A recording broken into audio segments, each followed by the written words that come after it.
Amém? Irmãos, hoje é o vídeo de pastor, né? O pessoal fala que é o frio, daí fala assim, não gosto de frio, porque o frio o pessoal fica mais bem vestido. O frio a gente esconde mais as barrigas aqui, as banhas, as gorduras. Fica mais elegante. Mas que dia abençoado. Glória a Deus por hoje, né? Hoje foi assim, um dia bom. Eu falei estava conversando com a Juliana, eu gosto de, quando eu vou apresentar alguma coisa no slide, eu deixo sempre para fazer isso no domingo. Porque no domingo eu estou mais inteirado com aquilo, ou seja, eu não estou me distraindo com outras coisas, aí eu consigo até mesmo estar revendo o sermão, ao mesmo tempo que eu estou, assim, inteirando com aquilo que vai ser no dia, como que eu estou, para me criar a arte. E aí hoje nós fomos pegos ali de surpresa, surpresa assim, né, no bom sentido, porque você sabe que a tia da Fabiana está internada, né, lá no Ipseng, e a gente tem orado por ela, esses encontros que nós temos aqui, os cultos. E aí hoje era meio-dia, ligavam de lá e falaram assim, olha, né, corre para cá, porque ela deu uma piorada, está muito ruim. Aí eu e a Fabiana deixamos os meninos ali na minha sogra, pegamos e fomos para lá.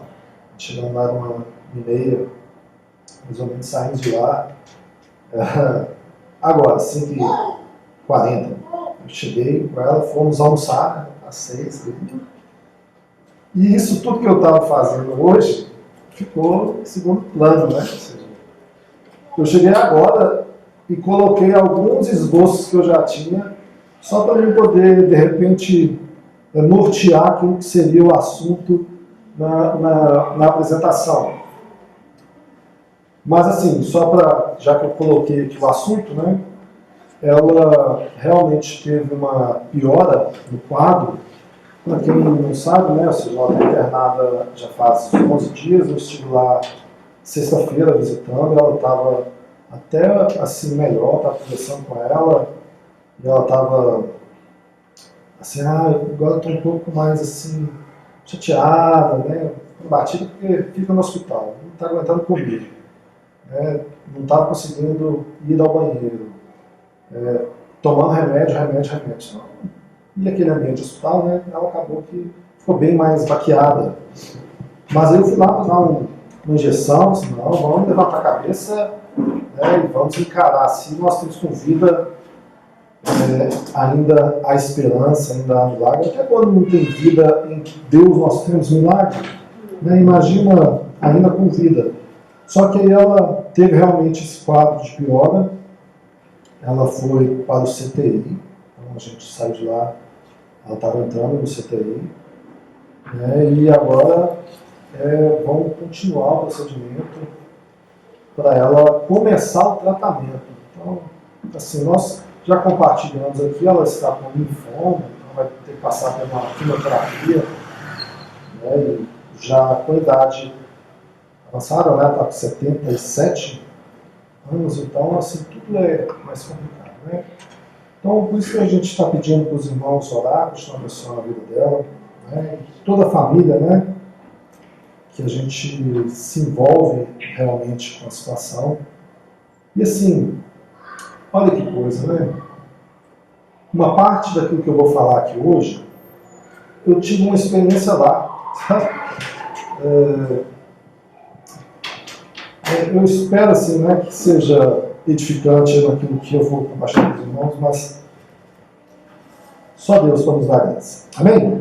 Vamos lá, né? Vamos tentar aqui entrar no tema do dia, que vai ser como ser, né, uma igreja bíblica aqui na região. Esse é o tema. Os irmãos que estão vindo aqui, né, os amigos que estão vindo pela primeira vez, só para a gente nortear, nossos temas de mensagem é quase sempre uma exposição bíblica de uma passagem. Então, nós lemos, por exemplo, a oração sacerdotal de Jesus em João, capítulo 17, e aí a gente faz uma exposição daquilo que Jesus fez nessa leitura, e com isso a gente aplica em nossas vidas ou não. A gente sabe que é muito complexo, muito difícil. Por quê? Porque nós temos aqui, por exemplo, idades diferentes, né? Grau de instrução diferente, culturas diferentes, personalidade diferente, situações diferentes. Então tem gente que está muito feliz enquanto tem gente que está muito triste. Então a gente crê que realmente é um milagre, só o Espírito Santo pode fazer, convencendo homens, instruindo o homem. Porém, hoje, esse mês de junho, nós vamos tratar sobre 3 temas nos próximos domingos. Começando hoje, como ser essa igreja bíblica. No próximo domingo, ser a igreja ou ir à igreja, né, ou ir na igreja, que é basicamente o tema onde a gente começa a tratar um pouco daquele que se diz desviado, não, né, desigrejado é o tema da moda, né? Antigamente não existia, antigamente era só desviado. Agora se aceita o desigrejado, né? É aquele crente não praticante, né? Já viu que a pessoa fala assim, você vai na igreja? Né? Na igreja. Não, a gente escuta muito assim, eu cresci pelo menos ouvindo assim, muito de católico. Eu sou católico não praticante. Daí eu ficava assim, por que isso? Como que isso é católico não praticante? Eu sou crente não praticante. Como que é isso? É só discurso para dentro, porque para fora ele não vai funcionar. No terceiro domingo nós vamos falar o Evangelho na vida da igreja. Amém? Sem querer eu passei ali e eu fiz um círculo ali na região que nós estamos, que na verdade é o bairro, né? Nós estamos no parque ali no bairro Cenáculo, em frente ali aquele parque do Cenáculo. Né? Se você abrir o Google Maps, você vai ver lá daquele jeito, né? A estrelinha ali onde está a igreja atualmente, e o que é o bairro Cenáculo. O bairro Cenáculo é esse aí, pequenininho. Né? Não deve dar deve dar umas 20 ruas no máximo. Né? Se a gente observar ali para onde ele foi demarcado. Antigamente, na minha época, os que são mais antigos daquele bairro, né? Marquinhos ali, que é mais antigo, deixa eu ver, minha mãe, não sei se a Sueli era da época que era Vila Cabra, não já era? Era Vila Cabra, né?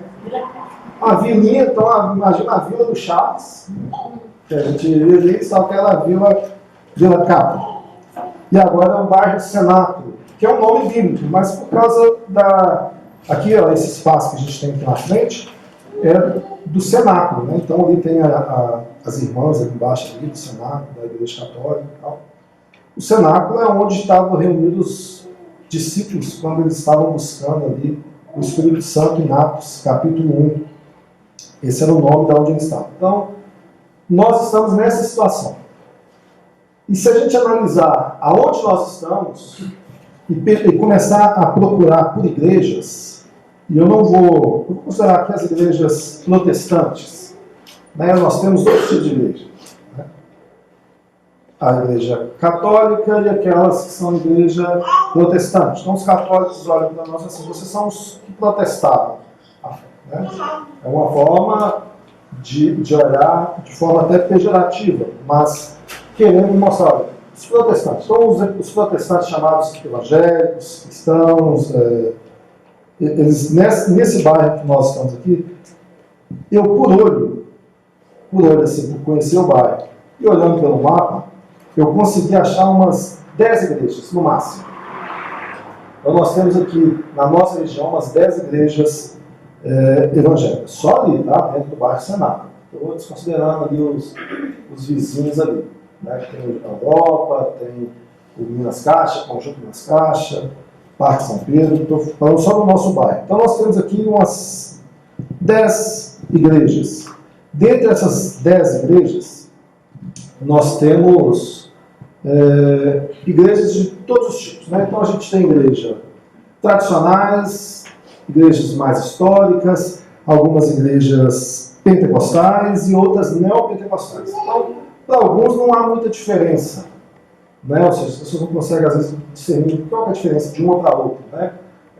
E eu não vou entrar nesse mérito todo aqui, porque senão a gente perderia muito tempo. Mas eu quero só tentar introduzi-los para aquele assunto que a gente vai tratar nessa noite, que é como ser igreja bíblica. Todas as igrejas que eu mencionei, que estão ali, todas se consideram bíblicas. Se você chegar lá e perguntar, você é uma igreja bíblica? Não, uma igreja bíblica. Por quê? Porque a gente prega Jesus, a gente prega a salvação, a gente prega a volta de Cristo, né? A gente prega sobre o pecado, enfim, isso tudo vai ter. Porém, algumas igrejas, vou tentar dar um exemplo. Nós temos as igrejas presbiterianas e batistas, tradicionais. Essas igrejas são históricas e elas são regidas por um governo eclesiástico. Então, por exemplo, um governo eclesiástico que vai nomear quem é o pastor, que vai nomear quem vai ser liderança, que vai disciplinar, quais são as confissões.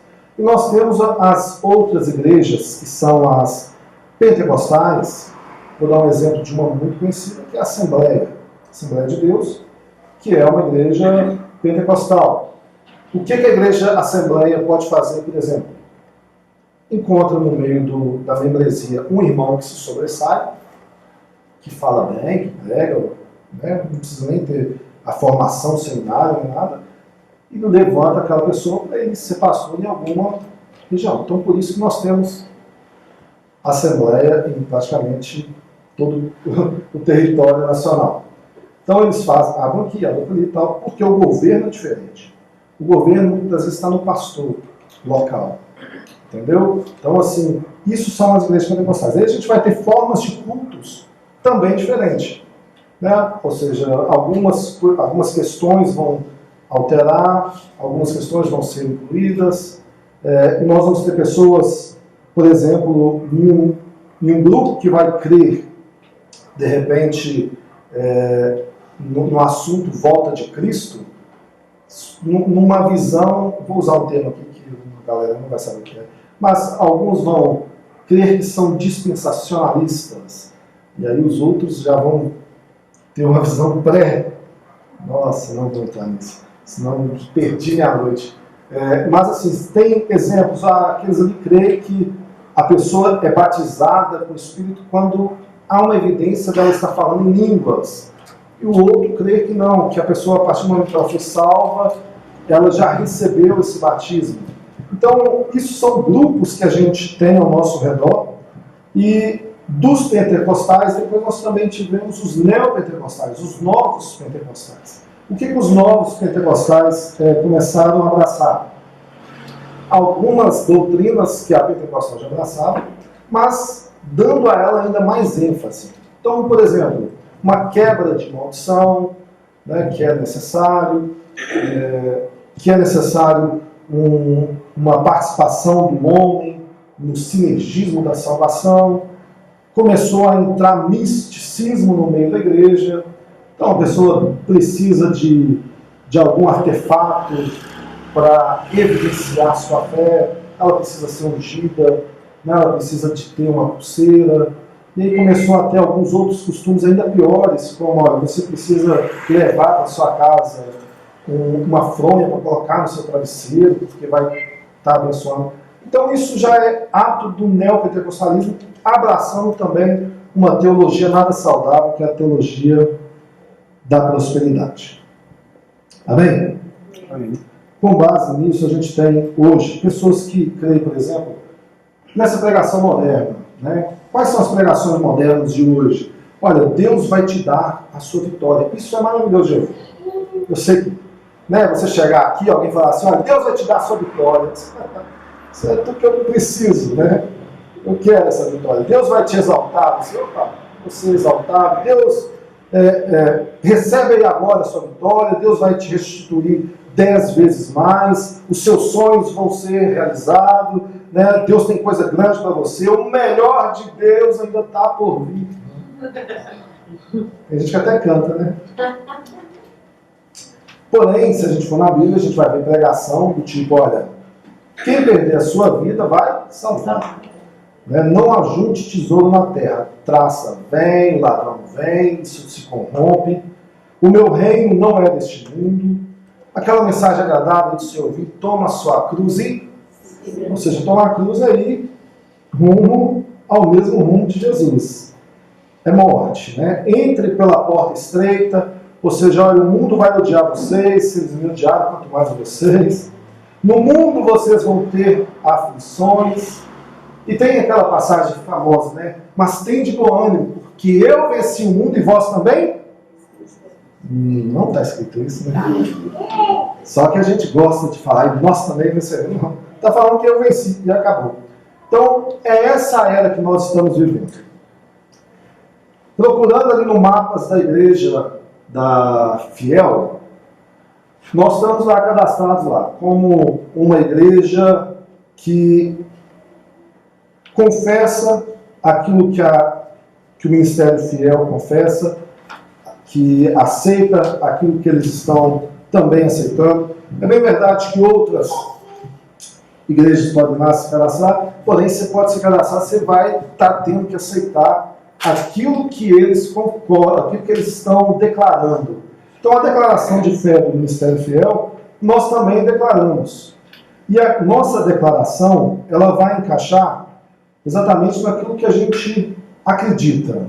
Então, brevemente, eu quero fazer aqui uma apresentação do que é a nossa visão, o que é a igreja. Eu nem trouxe material para isso. Como igreja, nós cremos que fazemos parte do corpo de Cristo. Isso é ser igreja, né? Quem comprou a igreja para si, ou seja, para o seu Pai, foi Jesus através do seu feito naquela cruz. Agora, o que nós confessamos? Por que o nosso nome? Igreja Cristã Reformada Tribos. Eu vou tentar explicar isso rapidamente, porque constantemente eu tenho que explicar isso para algumas pessoas. Qual que é o nome da igreja? Tribos. Por quê? Eu vou ter que explicar. É bíblico, né? Está lá. A Bíblia fala sobre tribos, não fala dos tribos? Quando eu estou com pouca paciência, eu falo, não falo de todos os tribos? Então, tem tribos. Mas eu vou tentar explicar rapidamente aqui, porque isso vai nortear o nosso decorrer. A igreja cristã, então, reformada, o que isso é? Né? Por que nós falamos? Nós somos uma igreja cristã e reformada. Por que a gente focou pelo menos nessas duas palavras, tanto cristã quanto reformada, e colocamos ela na placa, colocamos ela nos nossos materiais, e estamos constantemente focando nisso. Porque na nossa região, por exemplo, nós não temos. Então, se a gente procurar, procura uma igreja reformada, daí algumas pessoas vão achar a igreja presbiteriana de Venda Nova, que segue uma visão reformada. Alguns vão achar uma outra que surgiu ali no Augusto dos Anjos, que é uma batista reformada. Um dia veio um rapaz de lá, aqui na porta, né? Eu achei vocês lá na Fiel, me cavei e tal. Nós somos isso aí, nossa cidadinha. Mas na região você não vai achar. E justamente por conta disso eu coloquei para que as pessoas pudessem questionar. Ou pelo menos saber, sabendo o que é, já associar. Quando eu falo igreja, né, ou seja, deixamos claro que nós temos essa confissão da importância de fazer parte de uma igreja, de congregar como a Bíblia nos direciona, de entender que igreja nós somos uma família, e quanto mais sendo uma igreja cristã, porque existem diversas igrejas. Né? Alguém poderia olhar de repente e falar assim, olha, igreja, se eu tivesse colocado igreja reformada, tribos, alguém poderia entender que talvez seria uma igreja igual a Maranata, né? Igreja de Jesus Cristo Santo dos últimos dias. Maranata não, os mortos. E se você conversa com o mormon, de repente você acha até que ele é crente, né? Jesus Cristo dos últimos dias, e eles vestem lá de uma roupa branca, né? Uma gravatinha, e todos se chamam Elder, né? Ou Cici, né?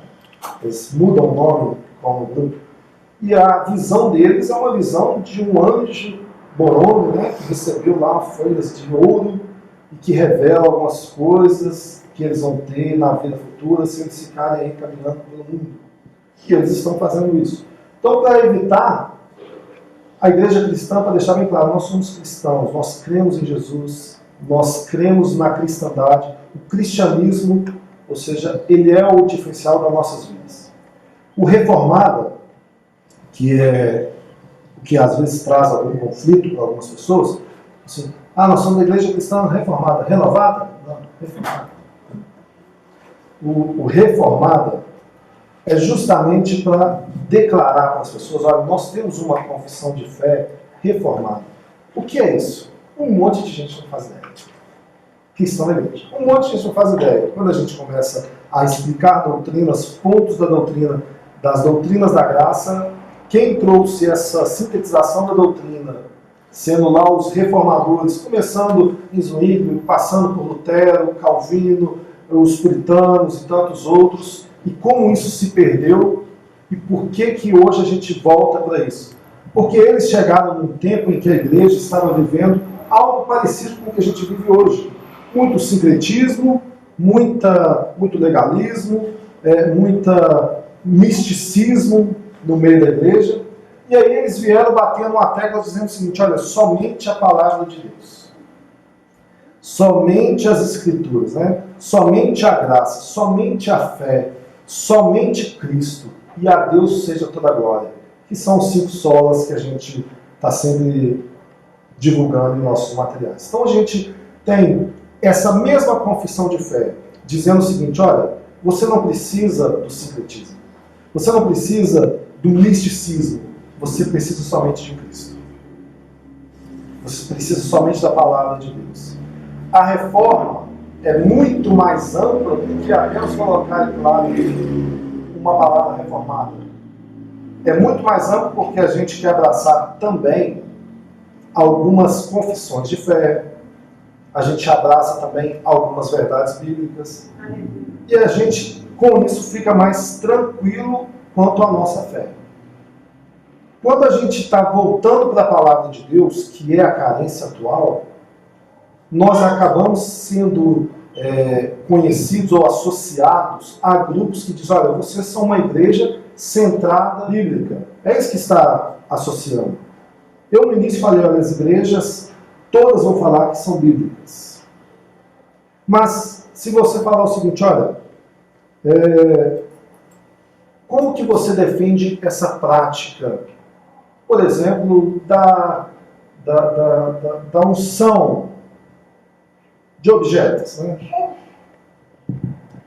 As pessoas vão achar lá no Velho Testamento um exemplo de quando o templo era consagrado, recebia uma unção, e vão falar assim, por causa disso. Só que é uma interpretação equivocada. E aí a gente precisa voltar às Escrituras e entender por que a Bíblia diz isso. Né? E ensinar para o povo para que o povo não fique dependendo de práticas místicas, ou dependendo, ou depositando a sua confiança nessas coisas que a Bíblia não diz para fazer. Então a Bíblia deixa claro, por exemplo, num ambiente de culto, que nós temos que cultuar a Deus, o culto é a Deus. Por isso que a gente tem tudo isso com oração, o momento do louvor, esse momento de palavra onde nós crendo que nós temos um Deus, que não é um Deus morto, né, que não é um Deus de madeira, um Deus surdo, um Deus cego, mas um Deus que fala, que por graça e misericórdia, nessa hora da palavra, Ele fala conosco. Ele nos instrui, Ele nos santifica, Ele nos edifica, nos corrige. E um momento que a gente tem de oferta, algum momento, em algum culto igual é hoje, da ceia, um momento de um batismo, que são muitos sacramentos. Se eu acrescentar qualquer coisa ao culto, eu não estou sendo bíblico. Então eu vou dar um exemplo, que vai, de repente algumas pessoas não gostam. Mas, eu quero dançar, né, na igreja, eu vou fazer teatro, essas coisas. A Bíblia não nos dá essa direção. Então a gente não faz. Mas então é errado? No culto é. Mas então vamos fazer um culto somente para isso. Não. Uma reunião, você quer fazer uma reunião só para dançar? A gente faz uma reunião só para dançar. Né? Trazemos a Vavá, que gosta. Vavá e a Lu, deixar as duas aqui. E vão ministrar para nós aqui no momento.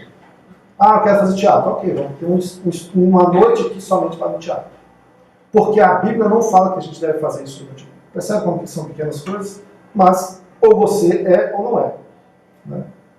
Então eu chegar aqui, por exemplo, e falar assim, olha, para você, no momento aqui da oferta, eu vou te ungir? Não é bíblico. Coisas pequenas. Né? Só que as pessoas dizem que eu dei um exemplo aqui, eu comentei um exemplo que eu tive lá no hospital hoje, e eu ia falar isso mais no final, mas vou trazer agora, só porque eu estou falando desses grupos. Eu estava lá, eu falaria no final, de repente eu lembro, só para dar um tapa na nossa cara. Por que às vezes nós temos que realmente nos despertar para algumas ações?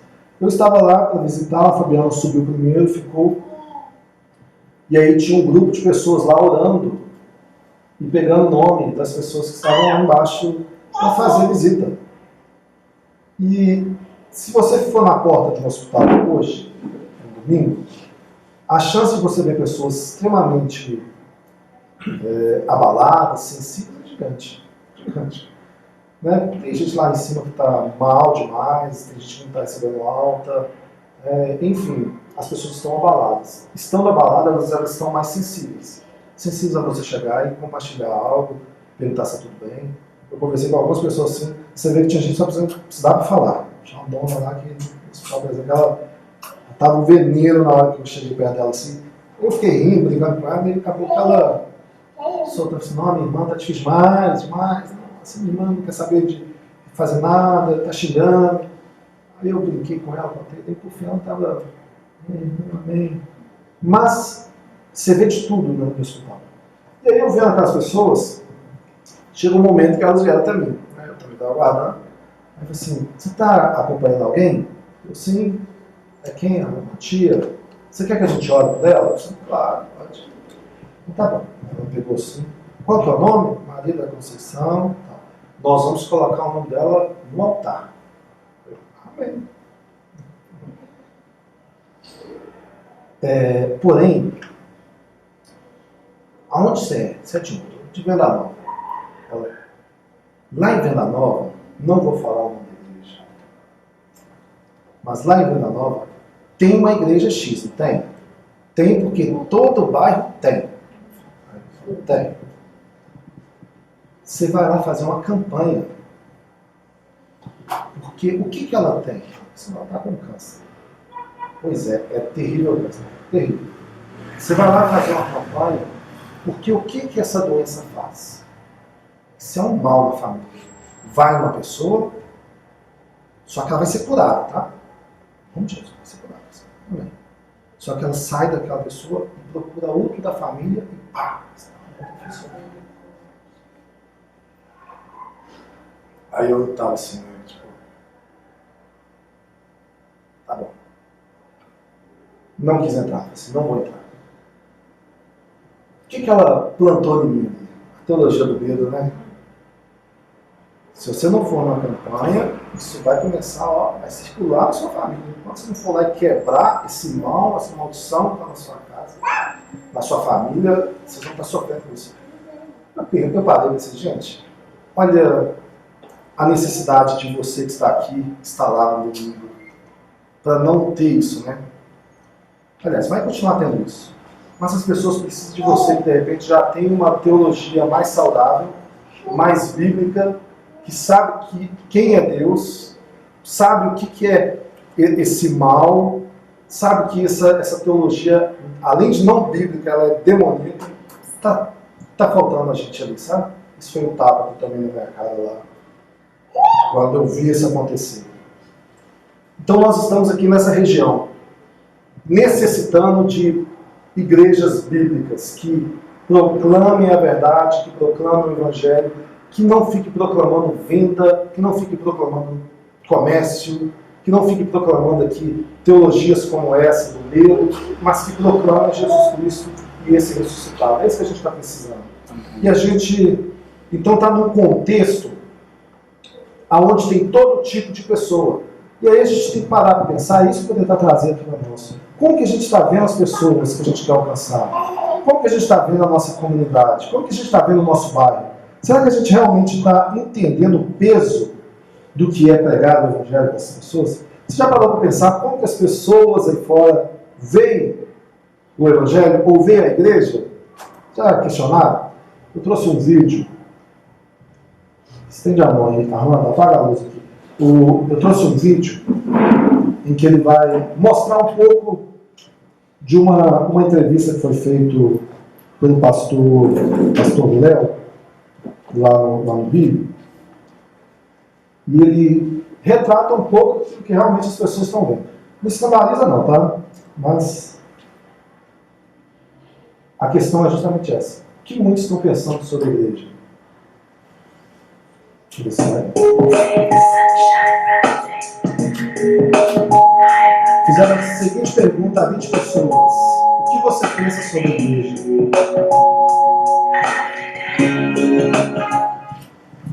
Amém? Então, o que é uma igreja bíblica? Haja luz. Porque... Estou com Nicolezinho. Hoje não quis ir para a salinha, não. Né? O pai está aí. Até eu, né? Então, o que é uma igreja bíblica? Como que a gente lidar com uma circunstância igual a esse do vídeo que a gente acabou de ver? Isso é a realidade. Não somente do nosso país, não, do nosso bairro, da nossa cidade, da nossa família. Ali fica mais evidente, não é a minha fala, mas é o que cada um é. Né? E essa é a realidade das pessoas. E a gente às vezes pensa assim, como que eu alcanço essas pessoas? Ou será que eu quero alcançar essas pessoas? Mas será que eu quero que essas pessoas façam parte da mesma igreja que eu? Se você tem qualquer pensamento contrário, já é um problema, você não tem. Percebe a dificuldade que nós estamos?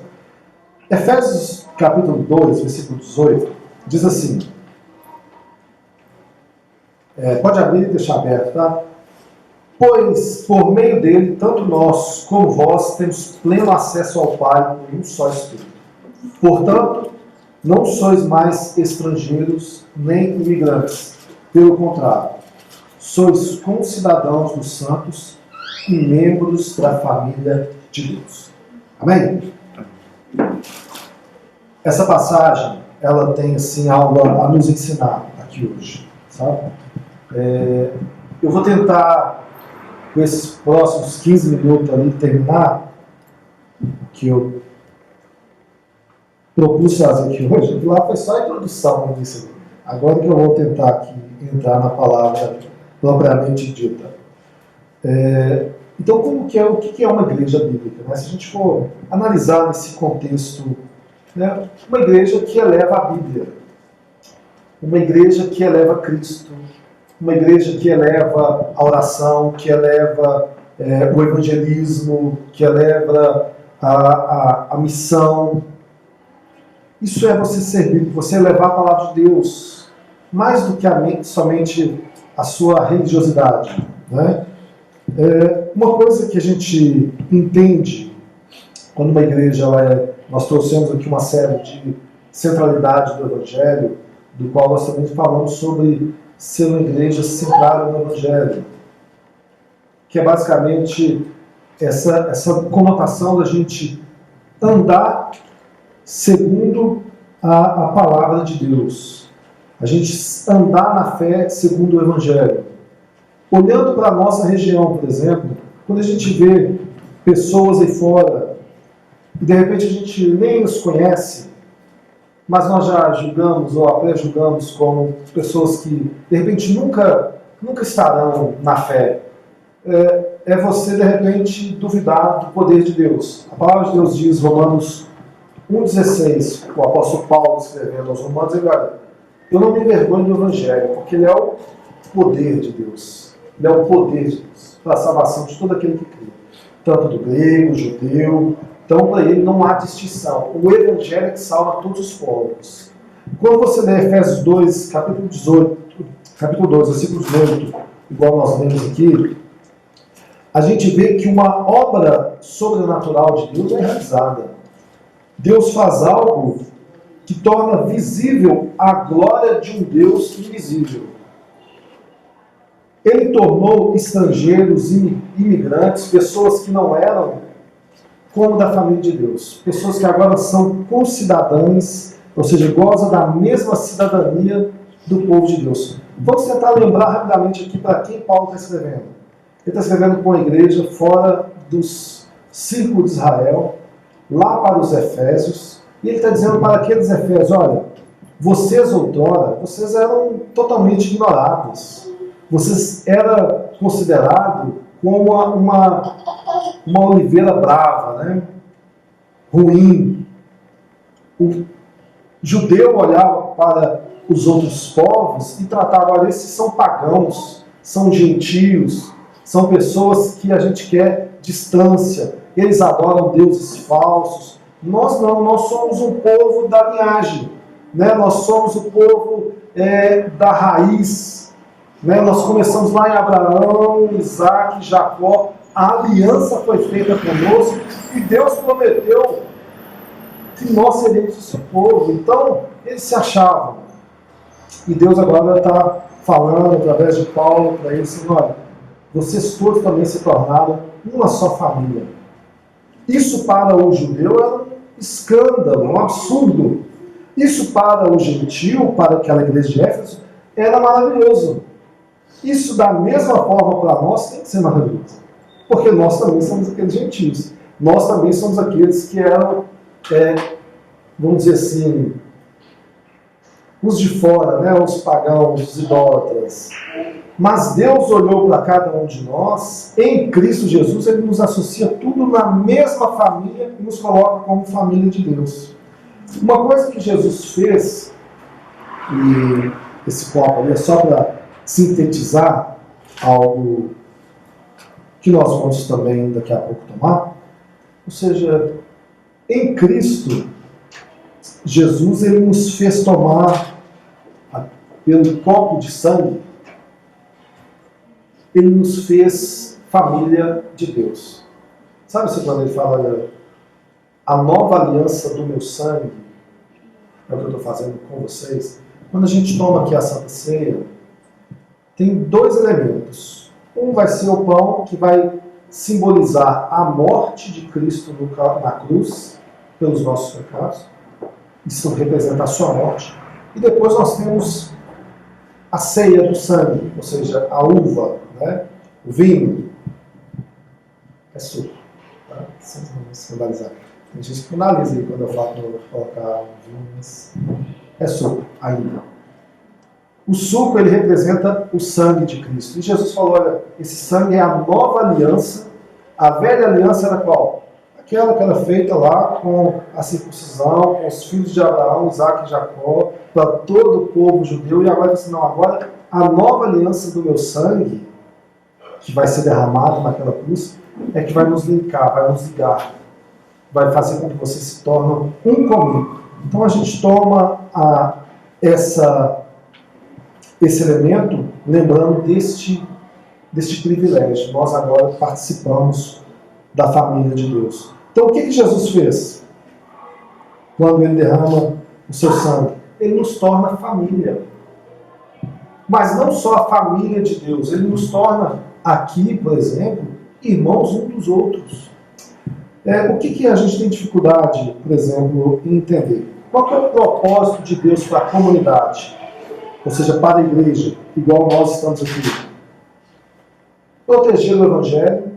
Então nós protegemos a palavra de Deus, não que nós temos esse poder, né? Proteger quando eu falo de obedecer, de tentar segui-la, de ensiná-la, de não desvirtuá-la, de não enfeitá-la, de não adicionar coisas nelas, transformar vidas. Então, a gente vê e contempla vidas sendo transformadas pelo poder do Evangelho. Então, outrora, se eu podia olhar para si mesmo e falar assim, olha, eu era um inimigo de Deus. Apesar de poucas pessoas fazerem essa confissão. Mas, se Deus falasse, por exemplo, olha, eu sou totalmente contra o aborto, de repente você era alguém aí de uma mente progressista, liberal, e fala assim, não, eu sou a favor do aborto. Se Deus falasse, olha, eu sou contra, por exemplo, Deus fala isso, né? Contra o adultério, né? Contra o homicídio, contra o roubo, contra a fofoca, contra a mentira. E você diz, mas eu gosto dessas coisas. Você está declarando claramente que você não ama a Deus. Né? Mas a gente tem a facilidade de dizer, não, eu amo a Deus, eu gosto de Deus e tal. Mas Romanos 3:23 diz que todos pecaram. E todos destituídos estavam da glória de Deus. Até ser novamente nascido, que é o que nós lemos em Efésios capítulo 12, versículo 1. Porque nós estávamos mortos. Então o que o Senhor faz? Ele resplandece sobre os não convertidos a sua glória, através da comunidade da igreja. Então a igreja é a família de Deus. Se você entende e crê que você é família de Deus, então você entende que você tem responsabilidades. Quando você não crê fielmente na palavra de Deus, e essa é a grande dificuldade da igreja, eu falo da liderança da igreja, liderança no sentido de ensinar, tá, gente? De compartilhar. Nenhum líder tem um poder acima ou maior que o outro. Eu, às vezes, fico tentando ensinar isso aqui, até de uma forma muito dura, porque eu não fico praticando essas coisas para que vocês entendam, olha, eu não preciso de um intermediador entre eu e Deus. Somente Cristo é o intermediador. Isso quer dizer então que você não vai orar? Não, eu oro. Tem maior prazer se alguém chegar aqui, vamos orar junto, eu preciso disso. Pode procurar Denilson, Márcia, Sueli, para orar. Isso é extremamente importante. Você está compartilhando que você precisa do seu próximo, que você confia no seu próximo. Que presente maior alguém pode te dar do que uma oração, né? Agora, o que eu não quero é que as pessoas fiquem criando uma visão que o líder, né, porque ele ele é pastor, então a oração dele tem mais poder que a minha. Não tem. A oração só tem um intermediador, e é Cristo. Amém? Somente Cristo é o intermediador. O Espírito Santo que nos ajuda com as nossas muitas fraquezas. Então, não crie jamais expectativa em pessoas. A Bíblia é clara em dizer que a gente não deve criar essa confiança no homem, porque o homem é falho. Amém? Mas como igreja, nós precisamos sim de ter práticas de confiar uns nos outros, de orar uns pelos outros. Quando nós não estamos fazendo essas coisas, é porque nós não estamos crendo no Evangelho. Qual é o nosso papel difícil? De educar a igreja ao ponto que a igreja entenda que ela é um discípulo de Jesus e ela tem um papel de formar outros discípulos. É muito difícil, porque as pessoas acabam entendendo que a presença dela em culto satisfaz toda a sua vida cristã. Eu vou no culto, domingo, vou lá, bati palma, cantei, ofertei, participei da ceia, dancei, fiz o que foi. Está ótimo. Isso não é ser um discípulo. Participar de uma reunião é importante? Por quê? Porque você ama Jesus. Porque você é um com seus irmãos que estão aí.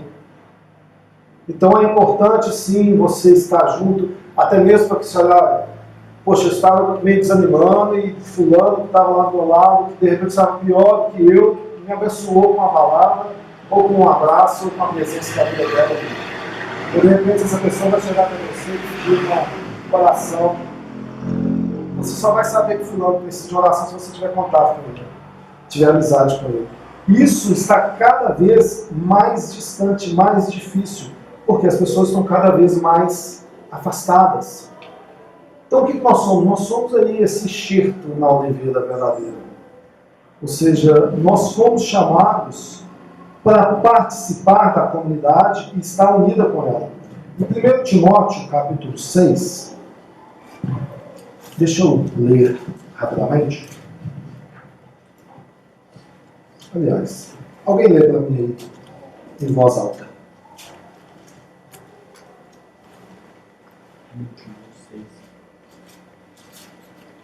1 Timóteo 6,16.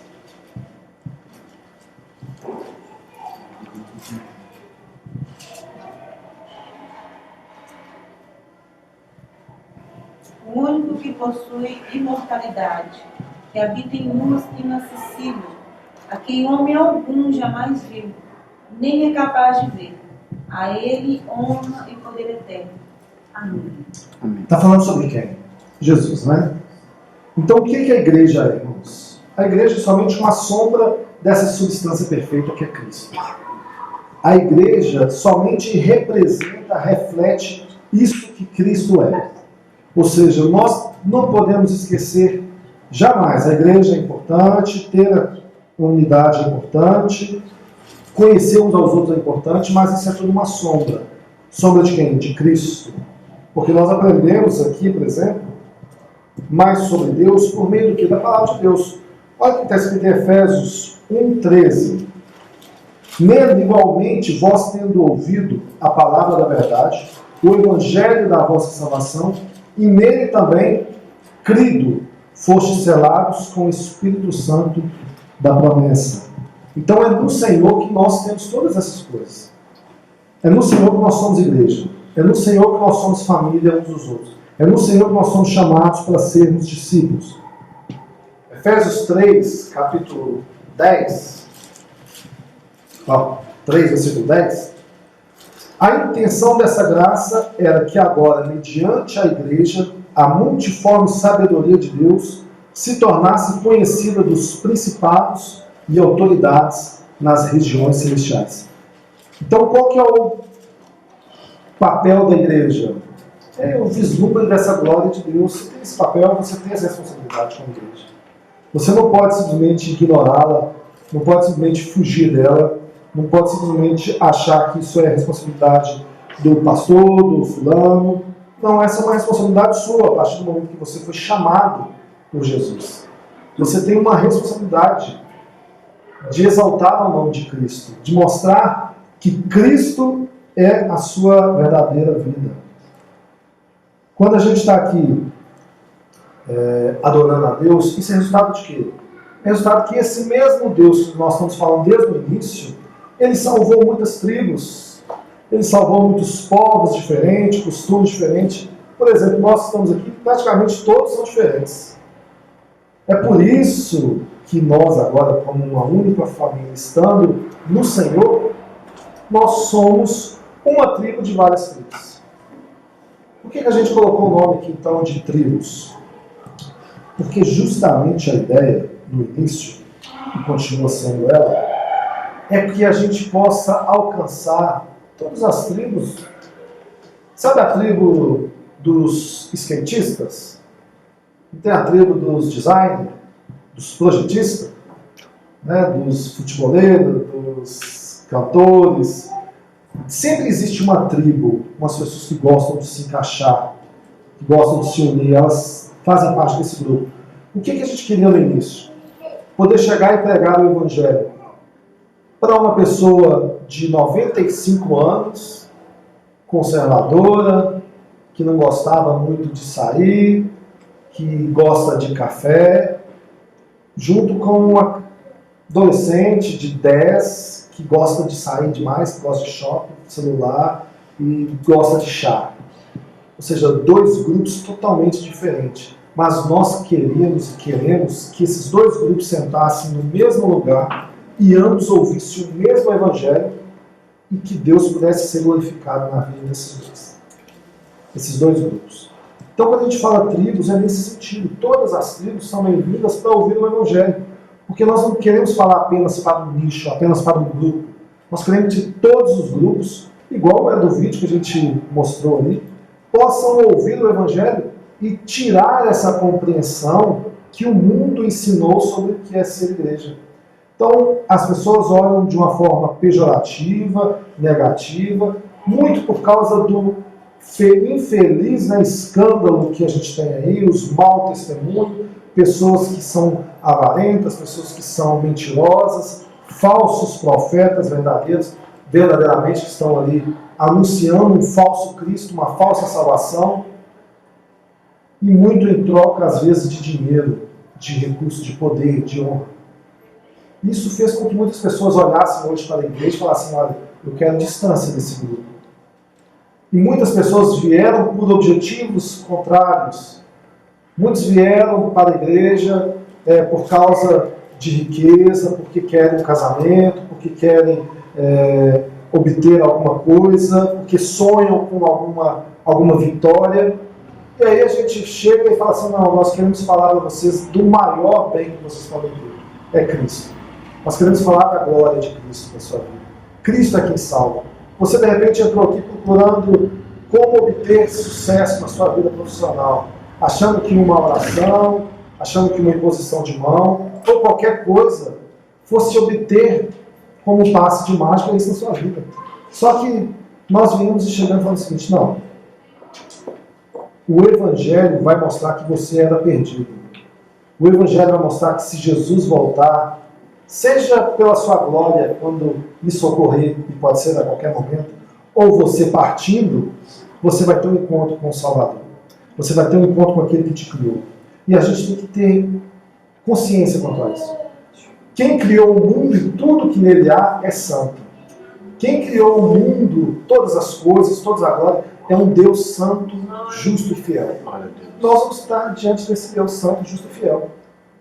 Aquela frase, né, alguém brinca assim, falar só Deus pode me julgar, é um absurdo, gigantesco. Prefira que um Gilmar Mendes possa te julgar. Não Deus, né? Porque Deus, ele é justo. E aí que a gente entra nesse final do que nós somos chamados para ser discípulos. Discípulos de Jesus. Somos pessoas diferentes, participamos às vezes de grupos diferentes, mas percebe que quando você ama Jesus, você tem Jesus como seu Senhor, como seu Salvador, isso é tudo na sua vida. Às vezes o seu irmão, que não é de sangue, que é seu irmão de fé, é mais irmão do que seu irmão de sangue. Você passa a ter um irmão de sangue, mas não o seu sangue, o sangue de Cristo. Isso é maravilhoso, você imaginar que você sai daqui, vai lá para a China, né? Você está lá na China, de repente você está conversando com alguém lá que é cristão igual a você tem aquela afinidade e ama aquela vida como se fosse um verdadeiro irmão seu. Isso só Deus pode fazer. A Bíblia diz bem claro, em Atos 20:35, que melhor é dar do que receber. Você recebeu algo dos céus, você recebeu uma palavra que veio e transformou a sua vida. Você recebeu a fé. E a fé é um dom de Deus. O homem não pode produzir fé em si mesmo. Somente Deus pode fazer isso. Olha que maravilhoso. Se você ler lá na sua casa Marcos 7, João 11, o que você vai ver? Em Marcos 7, Jesus curando, por exemplo, um surdo. Então Jesus chama um surdo. Já parou para pensar nisso? Conversar com o surdo? Ele conversa com o surdo. E ele gera fé naquele surdo. Ele conversa em João 11 com um morto. Né? É uma loucura, né? E ele gera fé naquele morto, pela palavra dele. Ao ponto que eles são tanto salvos quanto o outro é ressuscitado. Ou seja, a fé é algo sobrenatural. Amém? E nós somos chamados para isso. Então, o que nós temos no slogan da marca da igreja? Que a fé vem pelo ouvir a palavra. Romanos 10:17, né? A fé, ela vem pelo ouvir a palavra de Deus. E nós somos uma comunidade de fé. Ser igreja, irmãos, é ser uma comunidade de fé. Para finalizar, Efésios 3, versículo 11.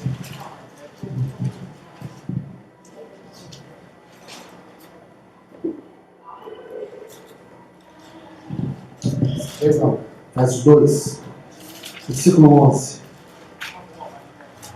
Olha o que Paulo está escrevendo para aquela igreja de Efésios e que vai servir para nós aqui hoje.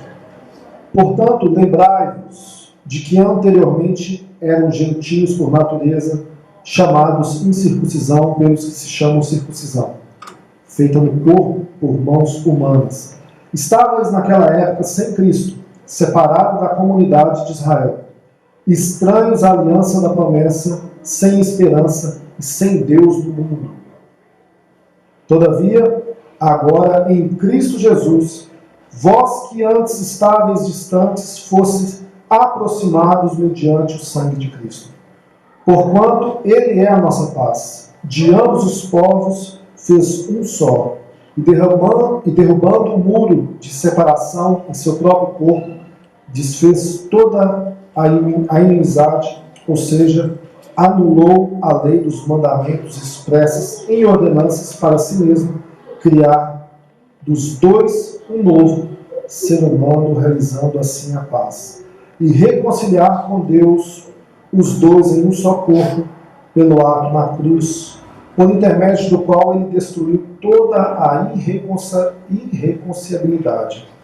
E vindo ele, proclamou a paz para vós que estavas longe, e da mesma forma para os que estavam perto. Pois, por meio dele, tanto nós como vós temos pleno acesso ao Pai por um só Espírito. Portanto, não sois mais estrangeiros, nem imigrantes. Pelo contrário, sois co-cidadãos dos santos e membros da família de Deus, edificados sobre o fundamento dos apóstolos e dos profetas, sendo o próprio Cristo a principal pedra angular dessa alicerce.